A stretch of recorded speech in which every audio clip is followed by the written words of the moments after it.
In the world of modern cloud-native architectures, observability has shifted from a luxury to a mandatory survival tax. But for one major enterprise, this tax turned into a catastrophic $65 million bill practically overnight. The cause wasn't a cyber attack or a massive surge in traffic, but a minor configuration change in their distributed tracing layer that accidentally enabled full-head sampling on high-cardinality metadata. This is the reality of observability debt. When we blindly instrument every microservice using proprietary agents, we create a technical mortgage that compounds with every new container deployed. We are often operating under the illusion of control, while our telemetry costs grow exponentially faster than our revenue or system utility. In this lecture, I will show you how to dismantle this debt and regain control over your infrastructure's visibility. But before we fix the budget, we must understand why our current methods are fundamentally designed to fail under the weight of high-cardinality data. What exactly is the mathematical breaking point where data turns from an asset into a liability? We are going to explore that threshold right now. High costs are merely the symptom. The underlying disease is a lack of strategic instrumentation. Many teams believe that more data equals better visibility, but in the 2026 landscape, the opposite is often true. Excess data creates noise that masks the unknown unknowns we are actually trying to find. From a strategic consulting perspective, the ROI of observability is maximized when we decouple the generation of data from the platform that analyzes it. This is where the OpenTelemetry first approach changes the game. By moving away from vendor-specific black box agents and toward a standardized semantic convention, we can implement intelligent sampling and filtering at the edge. This allows us to capture the critical 1% of error-prone traces while discarding the redundant 99% of successful ones before they ever hit the vendor's ingestion endpoint. This isn't just about saving money, it's about the technical integrity of our systems. But wait, if the solution is so clear, why has it taken the industry over a decade to reach a consensus on how to handle this? The answer lies in the historical battle for the control of your data stream. To understand where we are in 2026, we must look at the evolution of telemetry standards. We started in a fragmented world where every vendor Datadog, New Relic, Dynatrace required their own proprietary agent. This was the era of vendor lock-in 1.0, where the cost of switching was so high that companies remained stuck with ballooning bills. Then came open tracing and open census, which eventually merged to form OpenTelemetry under the cloud-native computing foundation. As of 2026, OTel has reached a state of grand convergence. It is no longer an alternative, it is the de facto industry standard. Whether you're using Java, Go, or Rust, the API and SDK layers are now stable and performant enough for even most latency-sensitive high-frequency trading platforms. This standardization means that for the first time in IT history, the instrument once, export anywhere promise is a reality. We are moving from a proprietary world to a universal interoperability world where the value is in the analytics, not the transport. But this shift requires a new mental model of how data is structured, a model that we will build throughout this course. But is standardizing the format enough to solve the budget crisis? Not quite, because even a standard format can be used inefficiently. In this lecture series, we will master the transition from collecting everything to strategic instrumentation. We will not simply talk about how to install a collector. We will dive into the architectural mechanics of the OpenTelemetry collector, the logic of tail-based sampling, and the management of high-cardinality attributes that usually render databases. By the end of this journey, you will be able to design an observability pipeline that is both resilient to traffic spikes and predictable in cost. We will move through the taxonomy of telemetry, the intricacies of context propagation, and finally, the implementation of cost-aware sampling strategies. This is the roadmap for any SRE or platform engineer who wants to be relevant in the 2026 landscape. We are building a foundation of knowledge that treats observability as a data engineering problem, not just a monitoring task. Now that we have established why the old way is broken and why OpenTelemetry is the mandatory path forward, we need to get technical. We must start by classifying the very data we are trying to control. Let's move to the next chapter to deconstruct the taxonomy of telemetry and see how vendor lock-in actually hides within your data structures.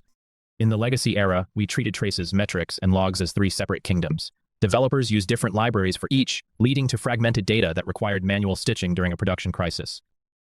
OpenTelemetry fundamentally changes this by providing a unified model where every piece of data is correlated from the moment of birth. By utilizing a single SDK and the OTLP protocol, a trace ID generated in a front-end service is automatically propagated through metrics and logs in the backend. This isn't just about convenience. It's about reducing the mean time to understanding by breaking down the silos that have traditionally plagued enterprise observability. When your telemetry data speaks the same language, the three pillars stop being isolated silos and start behaving as a single, coherent nervous system for your infrastructure. But how does this system maintain consistency across thousands of microservices? The secret lies in a standardized dictionary we often ignore, which leads us to the next critical concept. Teaser, you might know what a trace is, but do you know how OTel ensures every vendor understands it exactly the same way? The true power of vendor neutrality isn't just the code, it's the semantic conventions. In the past, one vendor might call a database name d-done name while another calls it database id. This semantic mismatch created a massive migration tax, forcing engineers to rewrite dashboards and alerts whenever they switch providers. OpenTelemetry solves this by defining a universal taxonomy for metadata. Whether you are running a Java Spring Boot app or a Go microservice, OTel enforces standardized keys for attributes like HTTP status codes, cloud provider regions, and container IDs. By adhering to these conventions, your telemetry data becomes portable. You are no longer just sending raw numbers. You are sending rich, structured context that any OTel-compliant backend can immediately interpret. This standardization is the foundation of long-term strategic flexibility in a multi-cloud environment. But wait, if this standard is so beneficial, why have we been trapped in proprietary agents for so long? Question: the convenience of a proprietary one-click agent worth the long-term cost of lock-in? Let's analyze the proprietary trap. Traditional monitoring vendors provide agents that are incredibly easy to install, but they inject proprietary bytecode that only their backend understands. This is a strategic golden handcuff. When you decide to leave because of rising costs, you realize that your entire observability logic is hard-coded into the vendor's specific SDK. Migrating away could take months of engineering effort, often costing more than the savings from the new vendor. OpenTelemetry breaks this cycle by decoupling instrumentation from the backend. With OTel, you instrument once and simply change the exporter configuration to point to a different vendor like Jigger, Honeycomb, or even an in-house Prometheus instance. You regain control over your data destiny. From a strategic consulting perspective, OTel is your insurance policy against future price hikes and feature stagnation. However, implementing this freedom requires a choice in how you instrument your code. Payoff: choosing between auto-instrumentation and manual SDKs is the first tactical decision that will define your project's success. When moving to OpenTelemetry, you face a spectrum of instrumentation depths. On one end, we have auto-instrumentation. This is the zero-code approach where an agent or operator automatically hooks into common libraries like Express, Flask, or Hibernate to capture spans.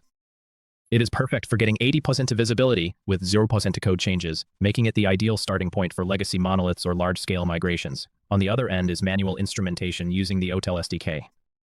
This is where developers explicitly define the beginning and end of a span and attach custom business attributes, order value, or user tier. While manual instrumentation requires more effort and maintenance, it provides the high-fidelity data necessary for debugging complex business logic failures that auto-instrumentation would miss.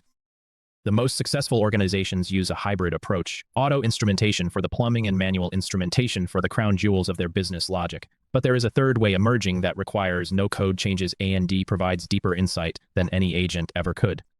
Teaser: what if you could see everything happening in the system without even touching the application runtime?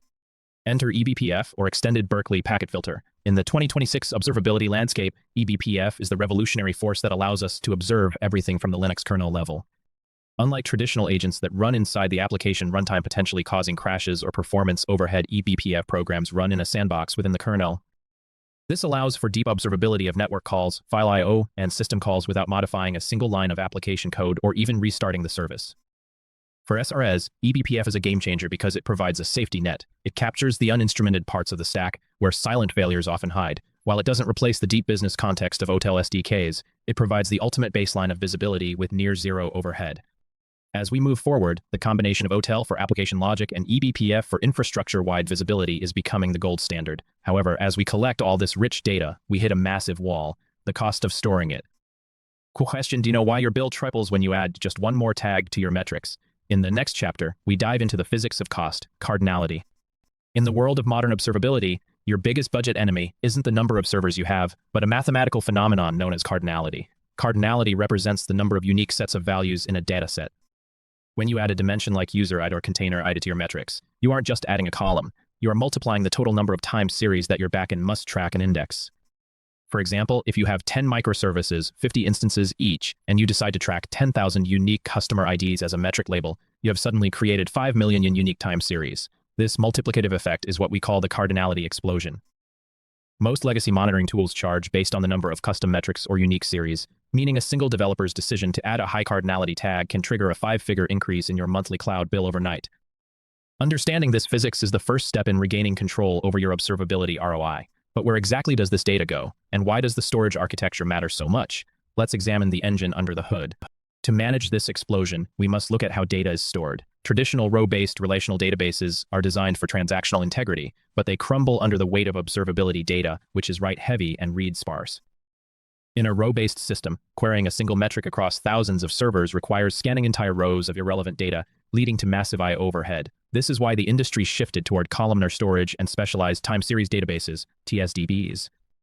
Columnar formats like Parquet or specialized TSDB engines allow the system to read only the specific metric value and timestamp requested, ignoring other metadata. In 2026, the gold standard for high-performance observability involves decoupling the query engine from the storage layer.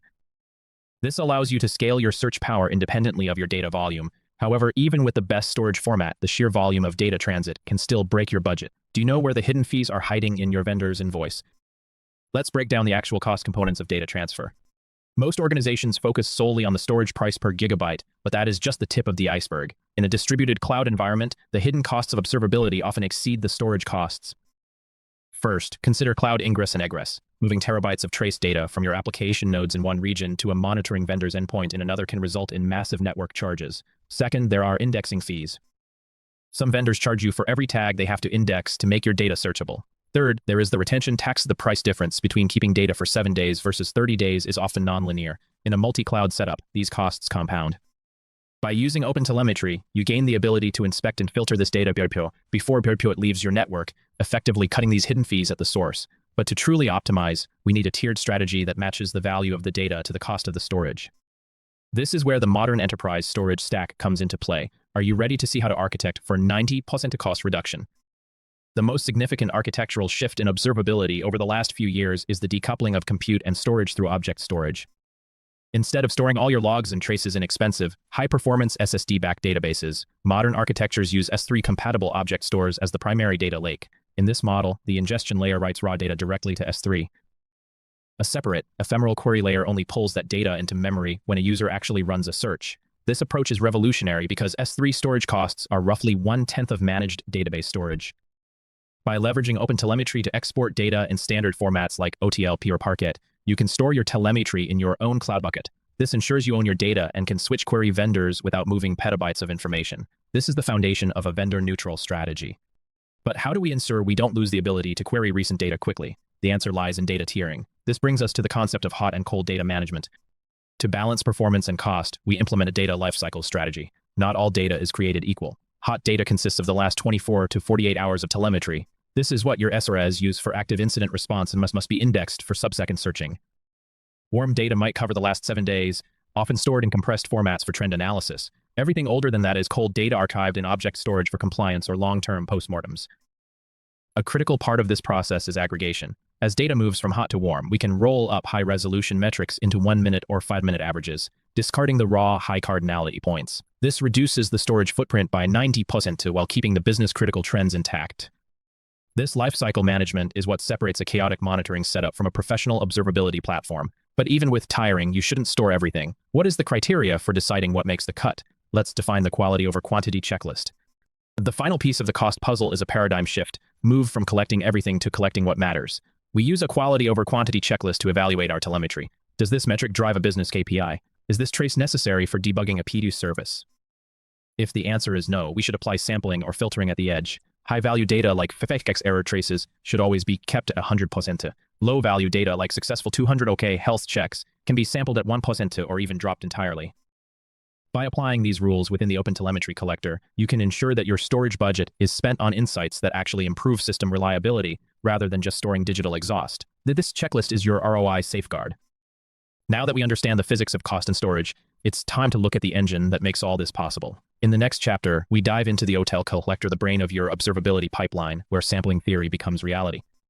In a modern microservices environment, sending data directly from an application to a vendor backend is a recipe for architectural disaster.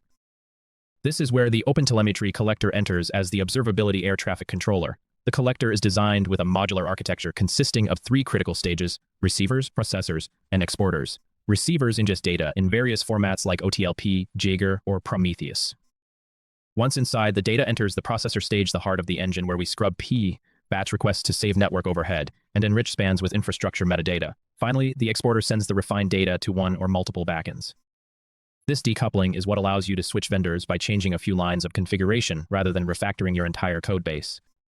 By centralizing this logic, we move the burden of data processing away from the application business logic and into a scalable, dedicated infrastructure component. But how do we actually implement this logic in a configuration file? Let's look at the actual YAML structure that powers this transformation. Configuring the OTel collector effectively is what separates a high-cost noise generator from a high-value observability signal. In this configuration snippet, focus on the processors section. Notice the batch processor. It is essential for reducing the number of outgoing connections and improving compression ratios, which directly lowers egress costs. We also see resource detection, which automatically injects cloud provider metadata like AWS EC2 instance IDs or GCP project names into every single span. This ensures that when an incident occurs, you have the exact infrastructure context without needing the developer to manually code it. By using the attributes processor, we can drop high-cardinality tags that aren't useful for debugging but are expensive to store. This level of granular control at the edge of your infrastructure is your first line of defense against budget overruns. Writing the config is one thing, but where do you run this code? The architectural choice between a sidecar and a gateway can make or break your cluster performance.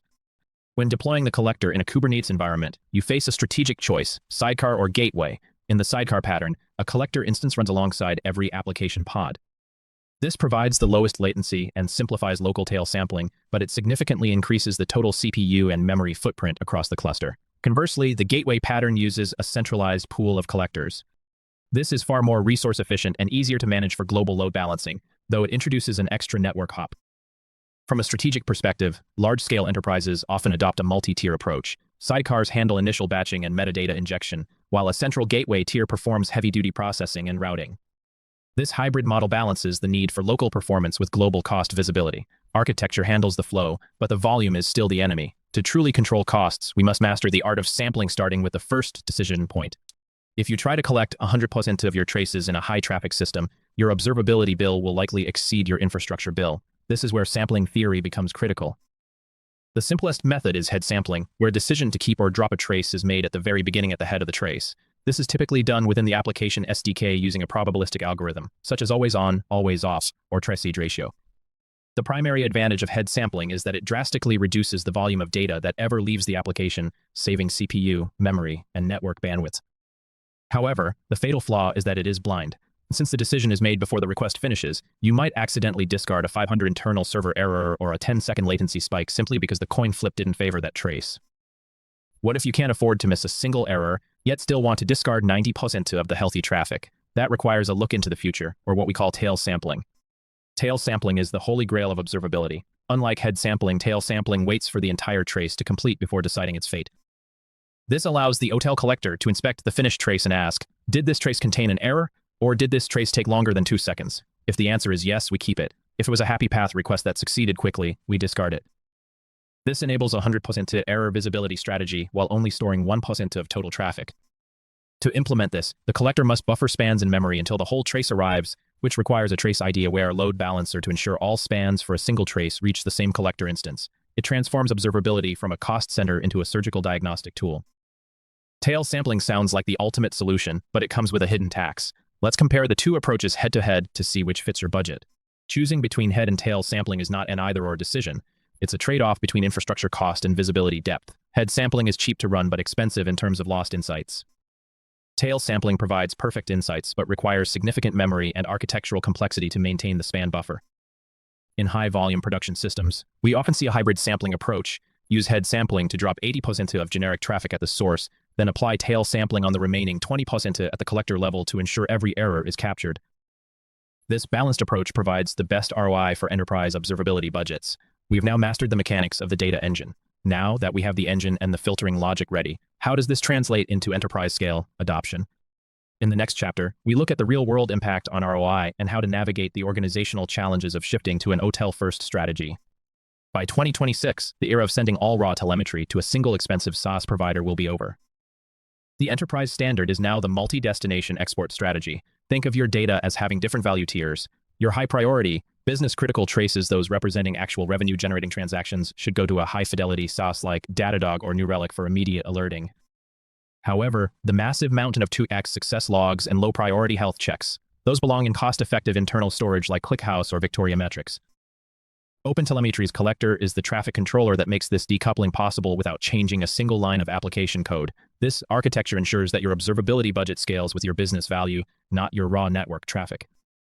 It is the ultimate insurance policy against vendor lock-in and unexpected billing spikes. But how do we measure the actual ROI of these split pipelines in real time? Let's talk about the money trail in the next scene. In the modern enterprise, observability is no longer just a technical requirement. It is a FinOps priority. We integrate OpenTelemetry with FinOps tools by leveraging the resource source attribute in OTel signals. By injecting metadata such as cost center, team id, and environment at the source or the collector level, we can calculate the exact cost of monitoring every single microservice. When a developer introduces a new high-cardinality tag that causes a 300% spike in metrics ingestion, the FinOps dashboard flags it immediately before the monthly bill arrives. This is cost-aware observability. It shifts the responsibility of cost management from the finance department to the engineering team who actually generates the data. Without this visibility, your observability platform becomes a black hole for your cloud budget. However, cost control is reactive. What if the data itself could be smarter before it even leaves your network? Let's look at the role of AI at the edge. Looking ahead to 2026, the most significant shift will be AI-driven data reduction at the collector level. Currently, we use static sampling, which is a blunt instrument. In the future, the AI collector will perform anomaly detection at the edge. It will analyze thousands of similar successful log lines and collapse them into a single summary event, with thousands of successful transactions, no anomalies. Only the outliers, the errors, the latency spikes, the weird patterns will be sent across the network in full detail. This semantic compression can reduce data volume by 90% while actually increasing the signal-to-noise ratio. We are moving from collect everything and find the needle later to find the needle at the source. This transition is essential for managing the sheer scale of cloud-native environments. Architecture is the theory, but how do we actually execute this transition within a large organization? In the next section, we'll map out the tactical migration blueprint. Migrating a legacy enterprise to OpenTelemetry isn't a weekend project. It requires a 4-stage evolutionary plan. Stage 1 is shadow monitoring, where you run OTel alongside existing agents to validate data parity. Stage 2 focuses on pilot standardization, choosing one high-impact business unit to implement a centralized collector tier. Here, you define your global naming conventions. Semantic conventions are the law at this stage. Stage 3 is enterprise governance, where you enforce OTel as the standard for all new projects and begin decommissioning expensive legacy agents. Finally, Stage 4 is autonomous observability, where your platform automatically adjusts sampling rates based on budget and system health. This phased approach prevents the rip and replace trauma that leads to project failure. It's about building a telemetry backbone that the company can rely on for the next decade. A plan is nothing without the right people, however, who actually builds and maintains this massive engine. The final piece of the puzzle is the role of platform engineering. In high-performing organizations, the platform team provides observability as a service to the rest of the company. Instead of every developer struggling with YAML configurations for collectors, the platform team provides pre-configured, auto-instrumented SDKs and shared collector clusters. This creates a golden path for observability. Developers simply include a library, and their metrics, traces, and logs automatically flow to the correct destination with the correct metadata. This separation of concerns is vital. It allows developers to focus on writing business logic while the platform team focuses on the telemetry pipeline optimizing for cost, reliability, and performance. By treating observability as a product for your internal developers, you ensure adoption and consistency across the entire fleet. We've covered the architecture and the team. Now, in our final chapter, let's tie it all together into the strategic imperative for the business leaders. As we reach the conclusion of this journey, we must revisit the foundational shift OpenTelemetry has introduced to the industry. By 2026, the traditional model of proprietary agents sending black box data to a single vendor has become a technical liability. We have explored how the OTel collector acts as a sophisticated traffic controller, decoupling telemetry production from consumption. This allows for advanced cardinality control and tail-based sampling techniques that were once reserved for hyperscale tech giants, but are now essential for any cloud-native enterprise. Remember, the essence of OpenTelemetry is not just about moving data. It is about establishing a standardized metadata layer that makes your telemetry truly interoperable across any backend.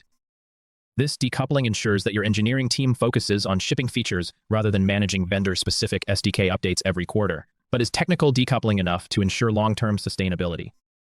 The real power lies in how this technical foundation transforms your business economics. True observability in a modern distributed system is not merely a line item in your cloud bill. It is a fundamental pillar of engineering excellence and operational sustainability. As an IT strategist, I often see organizations paralyzed by the fear of rising costs, leading them to blindly cut telemetry data, which is the equivalent of flying a plane through a storm with no radar. By adopting the vendor-neutral standards of OpenTelemetry, you are reclaiming ownership of your data and, by extension, your platform's reliability. Strategic observability means having the high-resolution data you need for root cause analysis while employing intelligent sampling to discard the noise. This balance creates a competitive advantage where you can move faster with confidence, knowing your infrastructure can scale without a linear explosion in costs. But how do we bridge the gap between this strategic vision and your current operational reality? Let's look at the concrete steps you can take starting tomorrow. To start reducing your observability debt today, You must move from theory to action with a focused three-step plan. First, conduct a comprehensive audit of your current telemetry spend. Identify the top 5% of metrics responsible for 80% of your cardinality costs. Second, implement a pilot project using the OpenTelemetry collector. Even if you continue using your existing vendor, routing data through the collector gives you immediate control over filtering and sampling. Third, mandate the use of semantic conventions across all new services to ensure metadata consistency from the start. These actions represent a move away from reactive troubleshooting towards a proactive, standardized observability culture. This shift doesn't happen overnight, but the OTel-first approach ensures your architecture remains resilient to future vendor shifts or price hikes. However, you might still be wondering about the friction points. Can your team actually handle this transition? As we wrap up, let's address the elephant in the room, the perceived complexity of OpenTelemetry. Many teams fear that moving away from one-click proprietary agents will overwhelm their SREs, but the reality is that the cost of vendor lock-in is far higher than the learning curve of an open standard. The OpenTelemetry ecosystem has matured significantly, offering robust auto-instrumentation and a massive community-driven library of exporters. By choosing OTel, you are participating in a global standard backed by the CNCF, ensuring that your observability stack evolves alongside the industry. The strategic imperative is simple: own your instrumentation, or your vendor will own your budget. As you move forward, remember that every trace and metric is a window into your system's soul. Make sure you're the one holding the keys to those windows. This concludes our masterclass on modern observability strategy. Thank you for joining me on this path toward technical and financial sovereignty.